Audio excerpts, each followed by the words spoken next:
Crime contre les enfants, Peter Nygard condamné, un copain de Podesta arrêté, Sound of Freedom critiqué. Donc voilà, un petit récapitulatif en plus de tout ce que vient de vous raconter Léo dans le dernier article de ce qui s'est passé sur la scène des crimes contre les enfants. Donc le monsieur là avec la belle chevelure, c'est Peter Nygard, une espèce de voilà, monsieur mode quoi, tu vois, un type qui traînait vraiment dans le Gotha de la mode. Il est canadien, je crois, si je dis pas de bêtises, et il traînait avec plein de modèles et tout ça, une espèce de mixte entre un Brunel, un Laurent Brunel et un Epstein ou quelque chose comme ça. Ce type-là, lui, c'est un énormément de choses à dire sur Peter Nygard, c'est un type complètement mégalo. Je vous laisserai faire vos propres recherches là-dessus. Toujours est-il, c'est un type qui faisait partie de l'élite, ok. Donc vos propres recherches, ce sera sur les parties sombres de Nygard, parce qu'on pourrait faire toute une pilule rouge. Toujours est-il que qu'est-ce qu'on nous apprend de The Sun il y a quelques jours? Le magna de la mode Peter Nygard était au sommet de la haute société lorsqu'il attirait des jeunes filles dans sa luxueuse maison pour les agresser sexuellement avec une pièce dépourvue de poignée de porte.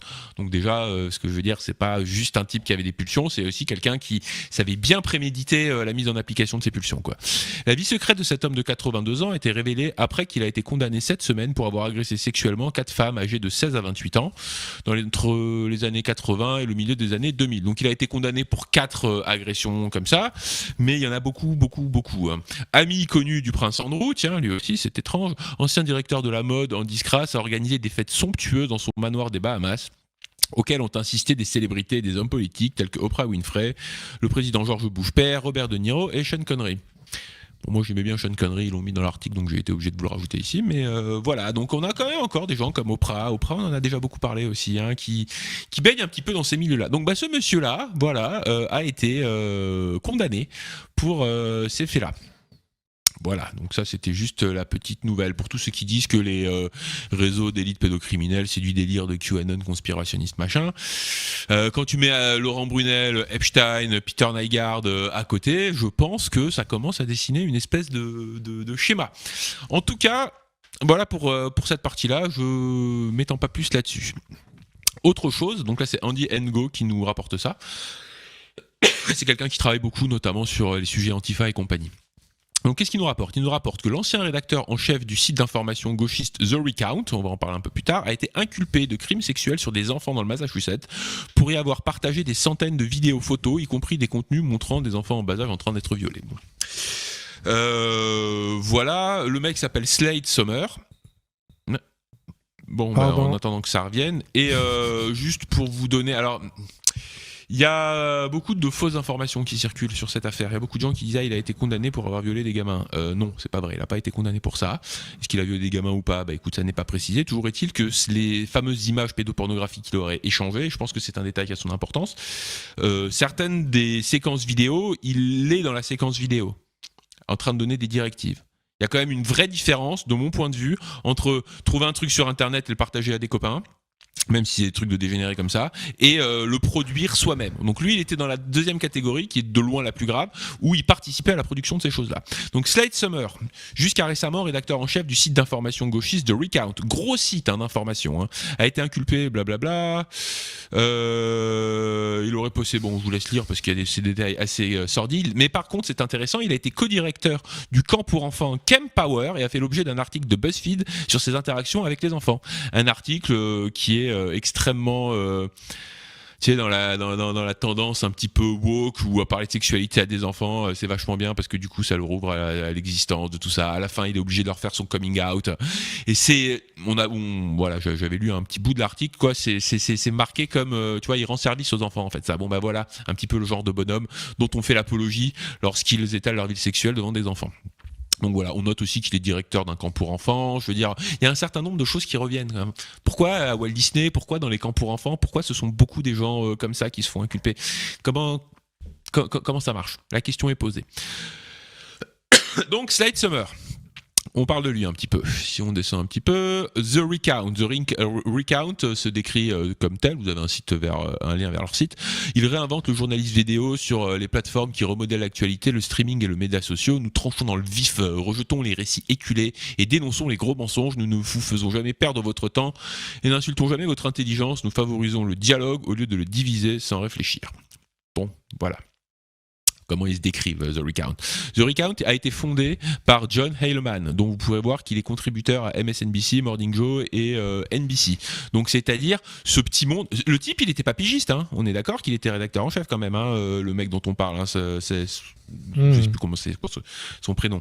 Ok, donc le fondateur, le rédacteur en chef, connecté à Morning Joe, NBC, donc tous les médias mainstream de gauche qui ont vraiment pignon sur rue. Voilà. The Recount a de multiples fois retweeté des personnalités comme Mike Rothschild ou Ben Collins, donc des virulents critiques et des débunkers du Pizzagate. BuzzFeed avait fait un article très positif sur Summer et sur ses interactions avec les enfants, sur des sujets à caractère sexuel. Lorsque la condamnation de ce mec-là est arrivée, ils n'ont pas fait un mea culpa, ils n'ont pas dit on retire. Non, ils ont juste discrètement retiré l'article. Hop là, on l'enlève du truc. Bon, évidemment, hein, Internet a de la mémoire. Hein, puis New York Post nous rapporte l'information.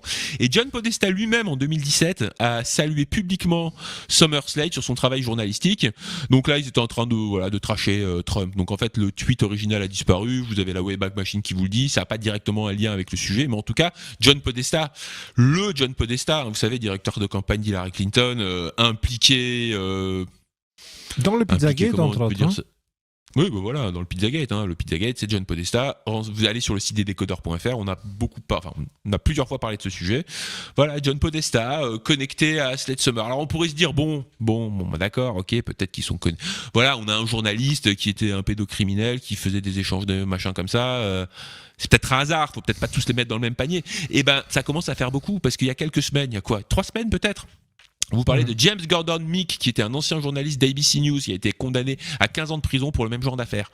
Donc dans le live qui est juste en dessous, là, dans cet article qui s'appelait Pédocriminalité, Satanisme et Walt Disney, on parlait déjà de Sound of Freedom. Donc, bon, effectivement, commencer à dire que la pédocriminalité chez les élites, et notamment dans le milieu journalistique, est un délire de conspirationniste complètement blablabla, etc. Hein, donc toute la rhétorique dont Léo vous a parlé il y a un instant.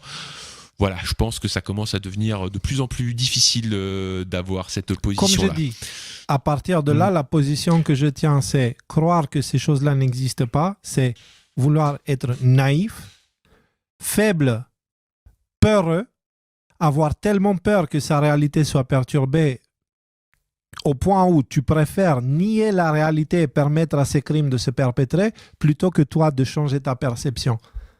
Et donc, du coup... Voilà. C'est la suite logique en fait, si tu veux. C'est-à-dire que tu choisis de devenir complice de ces actes plutôt que de changer ton point de vue sur ça et sortir les doigts du... Voilà, et commencer à chercher effectivement dans le sujet sérieusement, en prenant des sources concrètes, pas celles qui se contredisent, que dans le passé, c'est eux qui lancent les rumeurs et 6 ans plus tard, c'est eux-mêmes qui attaquent les gens qui disent la même chose qu'eux-mêmes, comme on a vu avec 20 minutes tout à l'heure. Mais ça, c'est un niveau de complicité. Après, t'as le niveau de complicité supérieur où t'as des journalistes qui ont pignon sur rue qui vont te dire Pizzagate, c'est n'importe quoi, on débunk, c'est des conneries, c'est du QAnon, et qui, 3 ans plus tard, se font arrêter et condamnés pour avoir eux-mêmes échangé du matériel pédocriminel. Mais moi, des fois, je prends un peu de recul sur les émissions qu'on fait. Là, on parle de pédocriminalité, on parle de gens qui s'échangent du matériel, on parle de 160 personnes arrêtées dans un trafic humain et compagnie. Enfin... Ça n'existe pas, ça, dans la vie de tous les jours, dans notre entourage. La pédocriminalité, c'est un putain de fléau chez les gens normaux, quoi. Et tu te rends compte, en fait, à quel point c'est extrêmement... Beaucoup, beaucoup plus que ce qu'on peut anticiper quand on a avant de mettre les mains dans le sujet. C'est extrêmement répandu, mais d'une manière qui est quand même dans mon entourage, quand j'ai commencé à en parler, dans mon entourage proche, j'ai pris conscience que des membres de ma famille ont subi des choses vraiment pas cool, en fait. C'est juste qu'il n'y a personne qui parle de ce sujet-là parce que c'est terrifiant. Et quand tu parles, à cause des enflures, comme les Merguez France et tous les médias complices dans tout ça, les gens, ils ont peur de parler de ça. Pourquoi ? Parce que s'ils en parlent, ils sont traités de complotistes, ils hallucinent et ça n'existe pas. Ils ont peur. Eux, la pression psychologique qu'ils nous mettent a pour conséquence le fait que les gens qui subissent ces actes-là n'en parlent pas. Parce que quand ils en parlent, ils sont traités dans la boue par ceux qui prétendent attaquer les pédocriminels ou je sais pas quoi, et qui sont censés nous protéger ou je sais pas quoi. C'est l'hypocrisie à ce niveau-là. Il faut être vraiment pas bien dans sa tête. Il faut être naïf à un point. La lumière aujourd'hui, elle brille tellement fort que croire les saloperies, les conneries qu'ils disent, les merguez et les médias mainstream sur le sujet, ça veut dire que tu choisis volontairement d'être complice plutôt que de changer ta perception du monde. Parce que si tu changes ta perception du monde, la réalité devient flippante. Et le truc, c'est que l'Occident est un fabricant d'hommes faibles. Et le faible, il ne veut pas être confronté à la possibilité que, en fait, même notre propre gouvernement ne veut pas notre bien. Que le système judiciaire défend les pédophiles. Pas tous les juges. Je te parle vraiment d'une petite entité qui a beaucoup de pouvoir, malheureusement. Parce qu'en fait, croire ça, ça veut dire, waouh, la responsabilité de ma vie est sur mes épaules. Mais à l'Occident, on a élevé des enfants adultes, en fait. Ils ne veulent pas de la responsabilité de leur propre vie, ce qu'on appelle la souveraineté, en fait. Ils ne veulent pas de ça. Et donc, à partir de là, on entre dans le stade que si tu valides le système actuel et tu continues à suivre les narratifs et les rhétoriques et machin truc, eh ben, tu vas finir avec 5 vaccins dans chaque bras, avec des problèmes de santé. Tu vas finir complice de crimes de guerre, Ukraine, hein? Ouais, alors on leur donnait des armes, ouais, va voir ce qui s'est passé en Ukraine maintenant. Et devenir complice à des crimes de ce genre. La pédocriminalité, tu vois. Alors du coup, maintenant rendu là dans mon petit exposé, on pourrait se dire bon, ok, d'accord, ils ont pris Vinted, peut-être qu'ils ont trouvé que c'était gros, peut-être qu'ils étaient de bonne foi, ben on va voir. Sound of Freedom, maintenant étrillé par la critique, salué par le public. Donc il se trouve que c'est bon, moi j'ai pas été au cinéma depuis longtemps, comme beaucoup d'entre vous, je suppose. Et là, c'était vraiment important pour moi d'aller payer ma place au cinéma. Donc j'ai été le voir avec Nico d'ailleurs, il y a dimanche dernier, puis avec d'autres gens que je salue et qui se reconnaîtront, qui étaient là. Voilà, Sound of Freedom. Personnellement, je vais vous donner mon avis pour ceux qui l'ont pas vu. Je trouve que, outre le sujet, si on met complètement de côté le sujet et le fait que c'est une histoire vraie, ce film est, d'un point de vue technique, un beau film, un bon film, avec un bon rythme, avec une belle image, avec une histoire qui est cohérente, avec des acteurs qui sont crédibles, avec beaucoup de pudeur, parce que c'est un film c'est un sujet qui est quand même compliqué à traiter, en fait, ce sujet-là. Et quand tu vas là-bas, bon bah nous, enfin moi en tout cas, depuis le temps que je baigne dans le sujet, je suis un petit peu plus peut-être, j'ai le cuir un peu plus épais sur ce sujet-là que les gens qui mettent le pied dedans pour la première fois. Mais voilà, les idées et les messages sont véhiculés de manière très forte, sans pour autant qu'il y ait la scène qui soit vraiment dérangeante. Voilà, c'est pas, il y a rien d'extrêmement au niveau des images. Et donc ça, c'était quand même pour moi une réussite. Oui, Léo, tu veux dire quelque chose? Oui, il y a eu quelques coupures, mais ça va. Globalement, je pense qu'on a compris ce que tu voulais dire. Ok, donc voilà, ça c'est juste mon avis personnel sur le film. Il se trouve que, vous savez, il a eu pas mal de difficultés à se lancer en France. Au début, il devait pas sortir. Il est sorti cet été partout dans le monde. Il est arrivé qu'en novembre en France. Et voilà, on peut se demander du coup quelle est la couverture médiatique qui a été faite. Donc ça, c'est une affiche qui a beaucoup tourné là sur les réseaux sociaux. Vous l'avez probablement vu. Libération, le film complotiste Sound of Freedom débarque en France. Le film complotiste qui débarque en France. Alors bon, ok, déjà. Aller sur la rhétorique complotiste, déjà ça m'énerve. Mais ensuite, il y en a une autre que je trouve encore pire. Le navet qui a fait un carton en France, qui a fait un carton chez les complotistes américains débarque en France. Comment un navet sur la pédocriminalité a explosé grâce aux complotistes? Sound of Freedom, brûlot conspirationniste ou simple navet? Donc voilà, et bon, 20 minutes, que vaut le thriller complotiste qui fait polémique? Pour le coup, c'est le pas... mot c'est pas complotiste est un mot-clé, gardez ça en tête. Vas-y. Donc je suis allé voir Sound of Freedom. Vous allez sur Allociné. Alors qu'est-ce que vous avez? Est-ce que tu peux donc à gauche, si tu peux me la grossir, l'image de gauche, s'il te plaît? On peut pas? Ou c'est voilà. Presse 1,9, spectateur 4. Donc 1,9 sur 5, c'est mauvais. 4 sur 5, c'est très bon. Donc voilà, apparemment quand même une grosse divergence d'opinion sur les sujets. Et si on va un petit peu dans le détail, si tu peux prendre l'image de droite, à présent. Alors, on a quoi? Télérama, tu sais, le magazine des intellos qui font de la culture. Une étoile, Première, une étoile, Ouest France, une étoile, Inrecuptible, l'Obs, Criticat, je connais pas, 20 minutes, une étoile. Puis après, bon, ça monte un petit peu.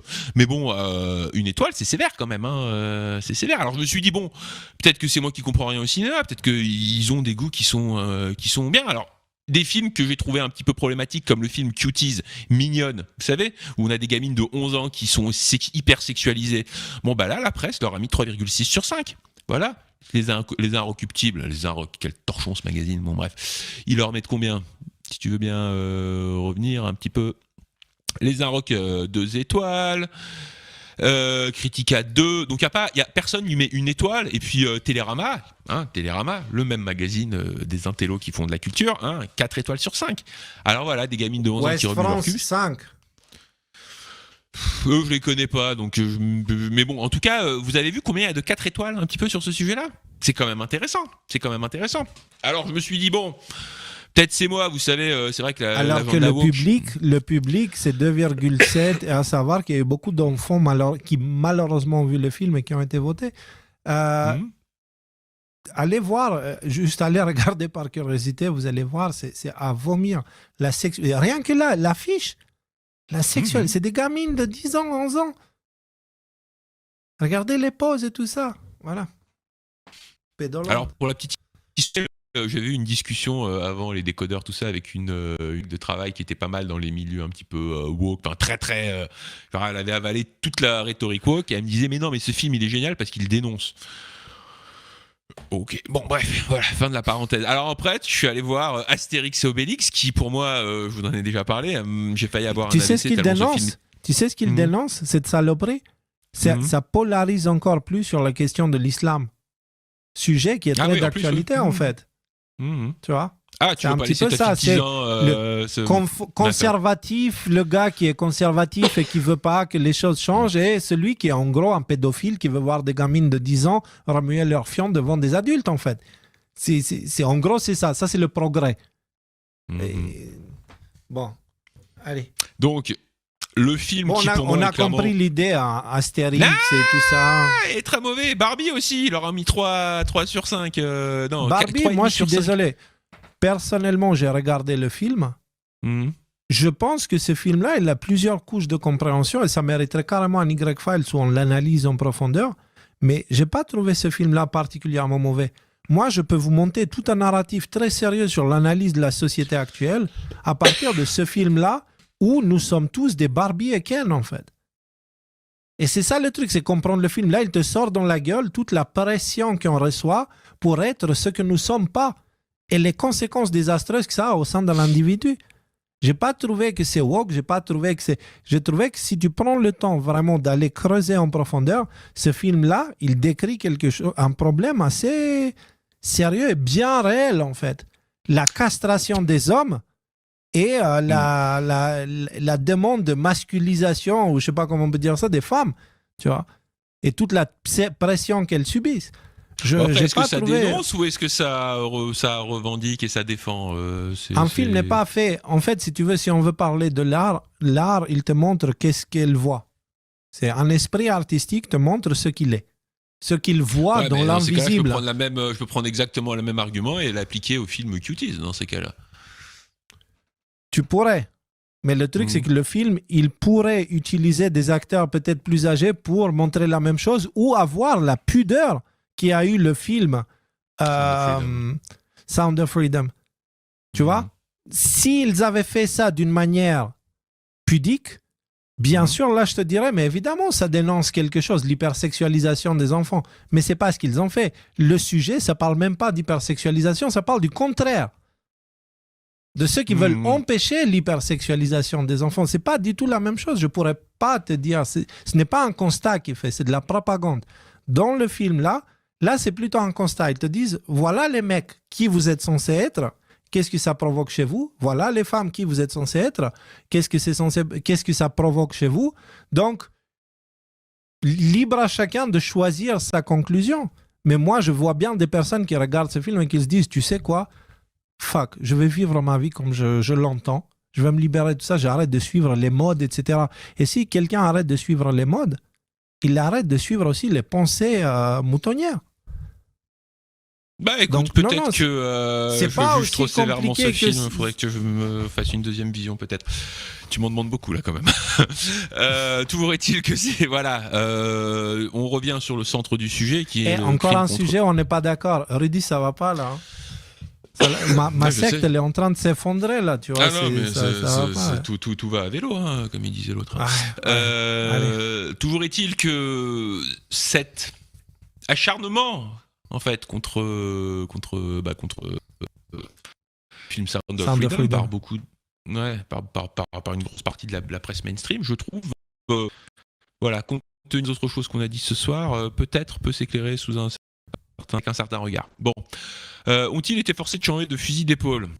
Vas-y Léo, je te laisse prendre cette partie-là. Alors là, c'est un article très intéressant. Allons-y. S'il fait parler de lui, le film en question, Sound of Freedom, ce n'est pas vraiment pour ses qualités cinématographiques. Les critiques ont même la dent dure, le mot navet revenant souvent. Ce qui fait parler, ce sont les accusations qui le visent. Libération, Le Point, etc. Et en gros, c'est l'affiche qu'on a vue au-dessus avec tout ça, quoi. Voilà, en gros, hein, le mot navet que vous voyez ici. Voilà. Mais il semblerait qu'il y a scission au niveau de la presse. Ouh, attention, suspense. Titre, un film complotiste ou un thriller complotiste, disent ces médias mainstream. Donc, cependant, au contraire, à la sortie de son film, de son avant-première, le 7 novembre à Paris, Blablabla Cellier, la fondatrice du mouvement Innocence en danger, qui milite pour la protection des enfants, parlait d'un film émouvant, fort, un film utile, selon Carl Zero, ancien animateur radio et télé, qui dénonce l'existence et réseau pédocriminel en reprenant une théorie du complot lancée par QAnon. Encore une fois, un argument complètement stupide, creux, vide, à la hauteur de l'intelligence de celui qui a écrit l'article. Alors, qu'en est-il ? Sound of Freedom est-il juste un film ou un film complotiste ? Non, le film en soi n'est pas complotiste. Merde alors. Et du coup, France, c'est qui déjà ? France Info TV. Il contredit tous ces gens-là, parce que le mot complotiste, il est littéralement dans 100% des descriptions du film dans les médias mainstream. Et ben alors, qu'est-ce qui s'est passé ? Parce que, attention, je crois que c'est le truc de... C'est pas le truc de Julien Pain, là, non ? Non, je regardais, non, on les connaît pas, les... Okay. Enfin, moi, je les connais pas. Bah c'est des nouveaux, alors. France Info a visionné le film avant sa sortie, et en soi, bah non, il n'est pas complotiste. Zut alors. Il s'inspire d'une histoire vraie, comme cela est précisé dès le début. L'histoire de Tim Ballard, un mormon. Alors, ils doivent mentionner que c'est un mormon, le gars. Tu vois, même ça n'a rien à voir avec qui n'est pas du tout spécifié dans le film. Je veux dire, pas une fois, c'est précisé dans le film. Et puis, ça n'a absolument aucun rapport. Depuis quand on dit à un chrétien ou un musulman et puis ceux qui font ça, ce sont des racistes, ce sont des mentalités séparatistes, ce sont des diviseurs. Et là, c'est un cas typique d'une pensée qui divise, en fait. Donc, un mormon, non, c'est un humain. Père de 9 enfants. Donc forcément, il se sent impliqué, le gars. Il ne veut pas que ces 9 enfants grandissent dans un monde de merde que ces médias défendent. Donc, il est aussi un ancien agent spécial du département de la sécurité intérieure américaine qui a créé en 2013 une ONG, Operation Underground Railroad, qu'ils ont mal écrit parce que c'est OUR, mais bon, des bras cassés, qu'est-ce que tu attends, pour sauver les enfants enlevés par des réseaux de trafiquants sexuels et permettre d'arrêter les coupables. Alejandro Monteverde, le Mont Vert, c'est intéressant ça, dit avoir voulu sensibiliser à ce sujet et s'étonne que son film soit rapproché au complotisme. C'est intéressant de voir cette tournure-là. Ouais. Dans le même temps, tu as tous les médias qui disent complotistes et tu as un média avec leur section fact-checking qui te dit, en fait, non, écrit en gros. Hein. Écrit en gros, c'est là, si on va voir. Blablabla, non, le film n'est pas complotiste. C'est dans l'article. Et c'est vraiment écrit en gros. Alors, pourquoi ? Qu'est-ce qui est arrivé à ces médias-là ? Mais juste, quand je veux dire, il a le paragraphe en dessous, si tu veux bien revenir, a quand même le dernier paragraphe tout en bas de l'article, a quand même cette phrase-là qui, pour sauver les enfants enlevés par des réseaux de trafiquants sexuels et permettre d'arrêter les coupables. Tu te rends compte qu'en fait, il est là le combat, quoi. Il est là le combat. Et normalement, une phrase comme ça, tout le monde devrait dire bah ouais, mais c'est un super combat. Évidemment qu'on se met derrière le combat. Évidemment qu'il faut que, si en plus c'est une histoire vraie et qu'en plus le film est pas trop mauvais cinématographiquement, évidemment qu'il faut voir le film. C'est grave, des réseaux pédocriminels, tout ça. Alors que t'aimes pas le film, c'est une chose, mais que tu viennes faire une espèce de croisade contre ce film. Mais je veux dire, à un moment donné, prenons du recul et interrogeons-nous. C'est quoi les motivations derrière ? Surtout quand cette croisade est coordonnée par tous les médias mainstream. Est basé sur rien, parce que si tu mets 3 étoiles à Astérix et la Terre du Milieu, tu ne peux pas mettre 1 étoile à ce film-là. Je veux dire, d'un point de vue, il y a rien qui justifie ça, d'un point de vue, sauf si t'as quelque chose à cacher, quoi, tu vois. Bref, voilà, c'était mon petit coup de gueule. Alors, les amis, vous l'aurez compris, la rhétorique sur la pédocriminalité est en train de changer un peu. Elle est en train de changer. La victoire qu'on a eue avec cette histoire de Vinted, etc., la manière qu'ils se sont comportés et la manière qu'on les a chopés la main dans le sac en train de monter leur narratif, on n'est plus au point où on est en train de se justifier, nous, pour ce qu'on pense. On est au point où on pose la question, du coup, c'est à eux de se justifier. Quels sont leurs intérêts pour défendre et protéger ce genre de réseau? Vous remarquez que la situation n'est plus la même. Ne venez pas me dire que les choses n'avancent pas. Les choses avancent, mais ça, c'est grâce à vous. Parce que nous seuls, si on en parle, ça ne fait rien. C'est parce que vous prenez ce qu'on fait et que vous le partagez que ça prend du poids et de l'ampleur. Faites-le sur Twitter. C'est là-bas la guerre de l'information en ce moment. C'est là-bas que cette histoire de Vinted est partie et qu'on a réussi à provoquer tout ce grand changement. Donc, grand changement, on verra combien de temps il dure, mais en tout cas, on garde les yeux ouverts. Parce qu'on voit qu'on peut faire les choses, mais nous seuls, on ne peut rien faire. Donc, partagez, s'il vous plaît. Soyez actifs. Si vous pouvez, ce serait appréciable. Par contre, encore une fois, votre esprit critique est primordial. Ne faites pas comme les gars là, qui ont été attirés au Capitole et qu'après, ils ont dû se suicider parce qu'ils n'ont pas pu supporter l'injustice qu'ils ont subie. Attention, qui vous suivez? Les gens qui vous poussent à commettre des choses illégales, éloignez-vous d'eux. Les gens qui poussent à l'insurrection, restez loin d'eux. Ce n'est pas comme ça qu'on va pouvoir changer le monde. On peut provoquer une insurrection intellectuelle ou, comme avec Vinted, Le Bon Coin, etc., on ne laisse pas le choix à l'autre parce qu'il ne peut plus œuvrer dans l'obscurité. Vous ne comprenez pas que votre force, notre force, c'est littéralement la lumière, la conscience. Quand on dit mettre des choses en lumière, c'est mettre les choses aux yeux de tous, les yeux qui ont un contact direct avec la conscience. Pour que les gens prennent conscience. C'est un véritable pouvoir que nous avons et que nous sommes en train d'avoir des victoires de plus en plus conséquentes. Alors, allons-y. Allons-y maintenant. Le temps est venu. Ce n'est plus nous qui nous justifions sur Internet. C'est aux autres en face de le faire.